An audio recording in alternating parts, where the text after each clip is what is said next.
Derivan, and I've been working on a project, and it's basically just a stencil of letters and numbers on 4 different panels. We're mixing it up a little bit, but we're limiting our colours, and so we can mix and match them when we're finished. So it won't really matter which order you place them, they'll always look good. So I've used some titanium white, I've used carbon black, I've used yellow deep, and I've yet to use, and I'm about to use, some phthalo green. And with the phthalo green, I'm going to add some gel medium. So in the first instance, we had some blank panels of canvas, and we painted 2 of them with titanium white and 2 of them with yellow deep. Let that dry, and dry totally. Then what we did was come back and with a sponge roller just printed some letters just to one corner of each of these. Vary the corners on them so you can see how these are on the top left, this is bottom right, bottom left, as we read the letters. Now what we're going to do is add some numbers. So with the palette knife, I'm just combining the gel medium here with some phthalo green. Now you'll notice as it's combining, it looks quite cloudy and opaque. Place the stencil down and screed across it just once. Try not to fiddle too much or it'll bleed underneath the stencil. And you need to lift it fairly quickly.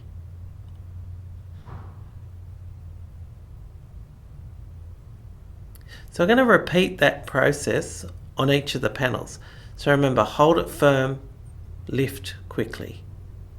Hold it firm, push once, lift. And on the last one, we're going to do 4 numbers rather than 3. So a row of 4 just to vary it a bit.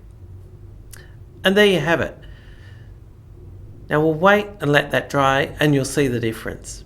So now we've finished stenciling, we can see that the one with the gel medium has completely dried now, and it's quite darker than when we put it on, and it's really translucent. So see here, it's got this lovely little film over the top of these dark printed letters. I think it's really good. So remember, they're going to look a lot different in their dry state than they do in their wet state. We can see now they're dry, they're quite darker and transparent. When they're wet, they're opaque and they're lighter. So now what we can do with those 4, because there is that continuity to them, because they are just letters, numbers, and there is a bit of consistency, we can start to just flip them. So by that I mean, let's just rearrange.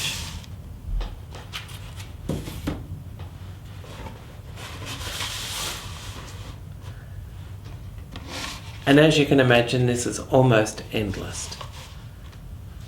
But can you see, even just by turning to there, it starts to create something much more interesting. So, move them round until you're happy with the grouping, then attach strings to the back of each and hang them. Simple as that.